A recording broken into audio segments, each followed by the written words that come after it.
In the shadows of American wealth, where true power moves in whispers, one old money family has indeed perfected the art of invisible empire. And while the Rockefellers built museums and the Vanderbilts erected palaces, this enigmatic clan quietly amassed a $200 billion fortress of influence that reaches from Manhattan's most coveted real estate to Palm Beach's exclusive shores. Yet, their true masterpiece isn't measured in billions, it's written in shadows. And through 5 generations, they've orchestrated a symphony of wealth and power so discreet that even America's elite rarely grasp the full scope of their influence. Thus, in today's episode, for the first time, the curtain pulls back on one of the nation's most secretly sophisticated dynasties, as we describe the Phipps family, the Gilded Age dynasty that still runs America.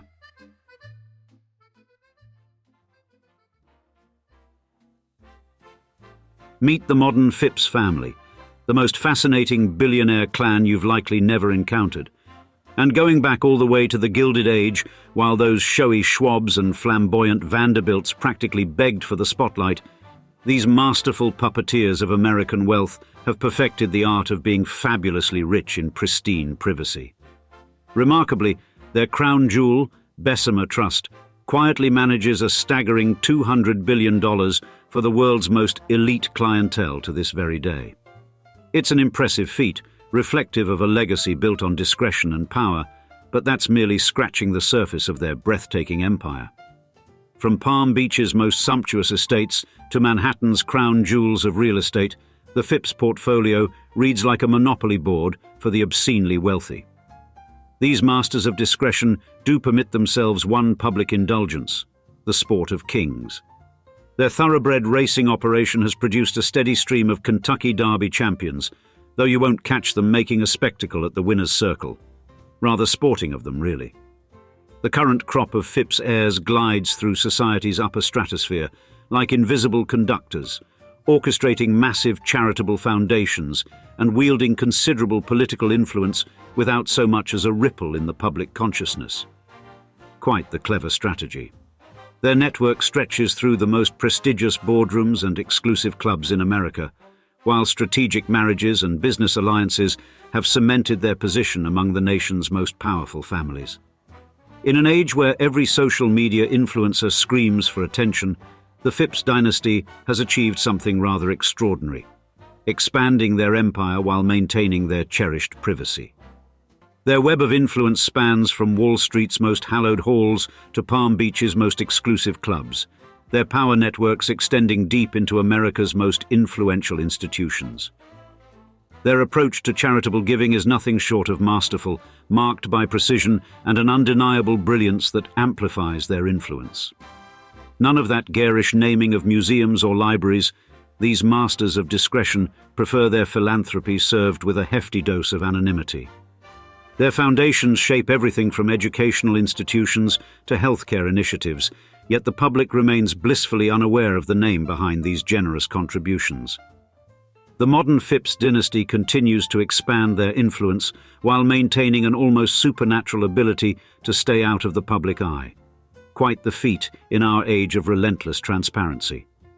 Through their strategic business dealings, carefully cultivated social connections, and precisely targeted philanthropy, they've created a legacy that would make their English ancestors quite proud indeed. Speaking of those ancestors, to truly grasp how this remarkable family achieved such monumental success while remaining virtually unknown, one must venture back to their modest English roots. Now there's a story worth telling.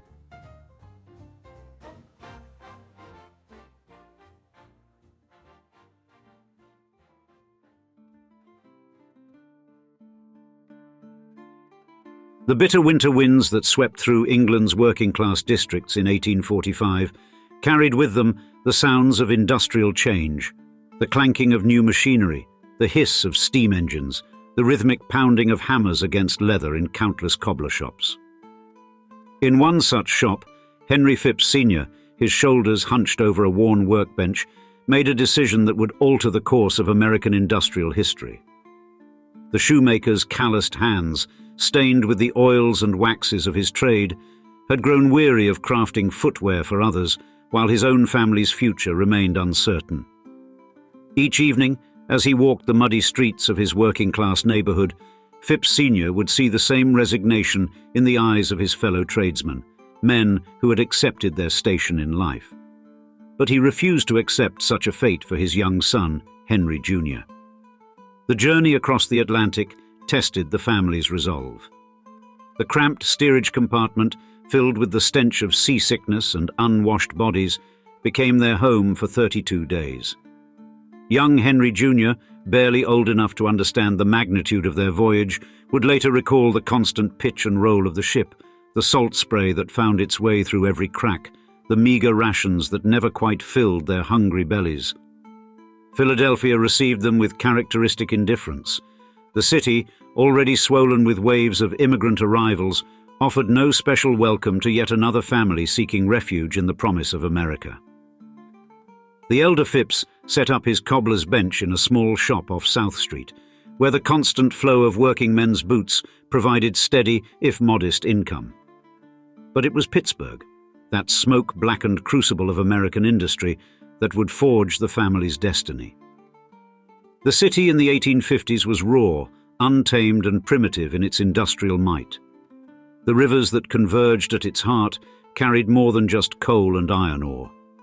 They carried the ambitions of countless men seeking to transform America's industrial frontier. In Allegheny City, a working-class district north of Pittsburgh's center, young Henry Jr. found himself walking the same muddy streets as another immigrant son, Andrew Carnegie. Their first meeting occurred in circumstances so ordinary that neither boy could have imagined its significance. A chance encounter in a messenger's office where both worked as telegraph boys. The two young men recognized in each other a shared hunger, not just for escape from poverty, but for mastery over their circumstances. While Carnegie possessed a natural showmanship that would later define his public persona, young Phipps developed a different quality, the ability to observe, calculate, and act with precision while remaining in the shadows. These early years laid the foundation for what would become a remarkable partnership. But more importantly, they instilled in Henry Phipps Jr. the traits that would define generations of his descendants: patience, discretion, and an uncanny ability to recognize opportunity in the darkest of circumstances. The dynasty that would emerge from these humble beginnings would reshape American finance in ways that the young cobbler's son could never have imagined.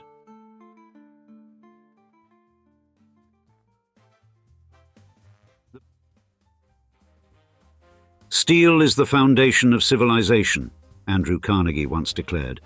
But it was the partnership between Carnegie and Henry Phipps Jr. that would transform this prophetic statement into an industrial empire. Inside the Carnegie Steel offices of 1875, while others marveled at the spectacular display of Bessemer converters illuminating Pittsburgh's night sky, Phipps hunched over his desk, meticulously examining columns of numbers. His innovation, what would become known as the Pittsburgh system of cost accounting, wasn't glamorous. But in those carefully tracked pennies per ton of steel lay the foundation of an industrial revolution. The ledgers spread before him told stories that others couldn't read. The exact cost of each ingot, every pound of coal, each man's labor. Through these numbers, Phipps orchestrated a transformation in industrial efficiency that reshaped American manufacturing. While other steel manufacturers guessed at their costs, Carnegie Steel knew, down to the fraction of a cent. In the boardrooms where industrial titans gathered, Phipps moved with calculated precision. The acquisition of the Frick Coke Company in 1882 appeared, to outside observers, as merely another business transaction. But Phipps understood what others didn't. Control of the Coke supply meant control of steel's future. The $200 million purchase price, an astronomical sum at the time, secured not just coal mines and coke ovens, but the ability to strangle competitors through control of essential raw materials. When the Duquesne Steel Works fell into financial distress in 1890, Phipps recognized an opportunity that others missed. The acquisition eliminated a major competitor while simultaneously expanding Carnegie Steel's capacity. It was a chess master's move, positioning pieces for a game few others could even see. During the Homestead Strike of 1892, while Carnegie retreated to his Scottish castle, Phipps demonstrated a different kind of strategy. He remained in Pittsburgh but invisible, allowing Henry Clay Frick to become the public face of the conflict. No newspaper photographs captured Phipps entering or leaving the company offices. No reporters quoted his opinions. Yet his influence shaped every major decision, as demonstrated by the detailed correspondence preserved in company archives. The Panic of 1893 revealed the full extent of Phipps's strategic genius. As banks failed and competitors crumbled, Carnegie Steel not only survived, but expanded. These carefully cultivated relationships with figures like J.P. Morgan proved invaluable when credit froze across America. By 1900, as rumors of a possible sale to J.P. Morgan began to circulate, Phipps prepared for a transformation that would reshape American finance.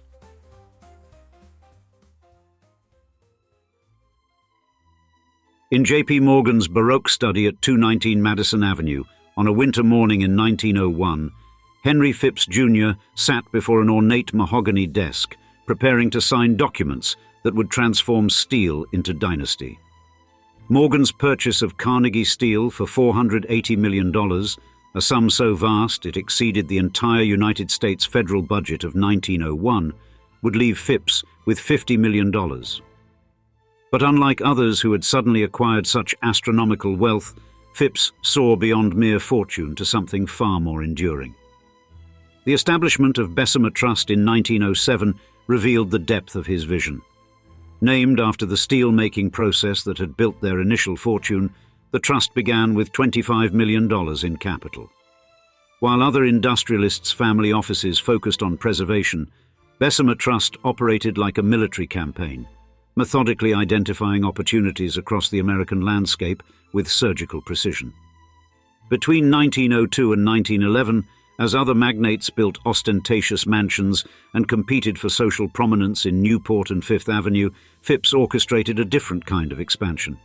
His family quietly accumulated over 60 prime Manhattan properties. The strategy was remarkable in its simplicity. Buy where others weren't looking, hold where others might sell. In Palm Beach, they acquired vast tracts of land for mere dollars per acre, parcels that decades later would command millions per square foot. The family's philanthropic endeavors revealed this same calculating brilliance. The Phipps Institute, established at the University of Pennsylvania in 1905 with a $1.5 million grant, wasn't merely charity. It represented a strategic investment in medical research that would advance public health while cementing the family's influence in academic circles.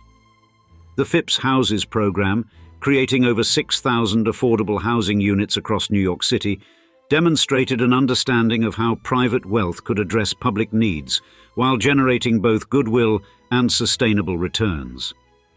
But Henry Phipps Jr.'s most brilliant maneuver lay in how he structured the family's future. The network of trusts he created protected wealth not just from taxation and fragmentation, but institutionalized the family's approach to money and influence. The Phipps Family Constitution of 1915 established governance principles that would become a blueprint for dynastic wealth preservation. Its requirement that young family members work outside the family business for 5 years before assuming management roles revealed a profound understanding of how to maintain institutional vitality across generations. As the 1920s approached, what emerged wasn't just another wealthy family, but an institution engineered for perpetual influence. The transformation from industrial magnates to sophisticated financial architects was complete, but it was merely the foundation of what would become an even more remarkable story of sustained dynasties across the American century.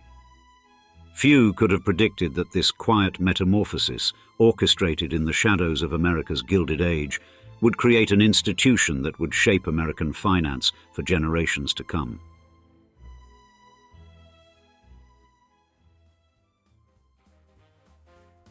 In the rarefied atmosphere of America's dynastic wealth, where fortunes dissolve as easily as morning mist, one family has mastered an art few others have even begun to comprehend: the science of generational perpetuity. The Phipps legacy stands not merely as a monument to accumulated wealth, but as an intricate mechanism of survival, precision-engineered across decades. Within the limestone walls of Bessemer Trust's headquarters, this machinery operates with quiet efficiency.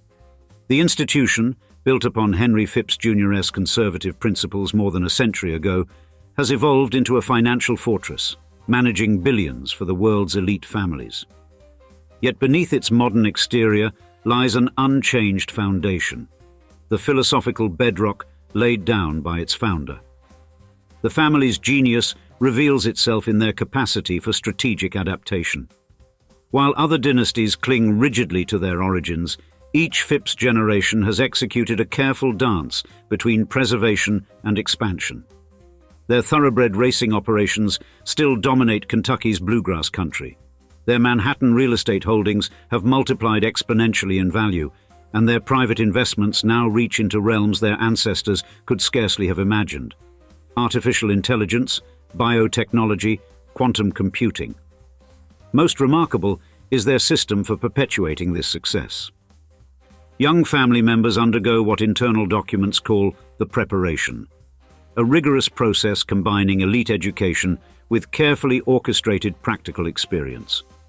Within private family offices, next to portraits of Henry Phipps Jr., future leaders learn not just financial management, but the subtle arts of invisible influence that have become the family's hallmark. The modern Phipps operation demonstrates how old wealth maintains its grip in a new century. Their influence flows through Washington's corridors, regardless of which party holds sway. Their business networks extend across continents, and their social connections span generations. Yet they maintain their characteristic invisibility, a trait growing more valuable in an age of intense public scrutiny. Looking toward the horizon, the Phipps machinery shows no signs of slowing. Their measured embrace of emerging technologies and markets, combined with their foundational emphasis on privacy and strategic patience, suggests that their influence will persist well into the future. In an era where new fortunes flare and fade like fireworks, they have engineered something far more enduring. A legacy built not on the shifting sands of temporary success, but on the bedrock of generational continuity. And now, we'd love to see you in the comments. Had you heard of the Phipps family before this video? And do you think their legacy has been underestimated over the last century? We can't wait to hear from you. And if you enjoyed this, why not click the video on screen to check out our coverage of the Mellon family, another Gilded Age dynasty that is still raking in billions. We'll see you there, or down below, and thanks for joining us. Cheers, until next time.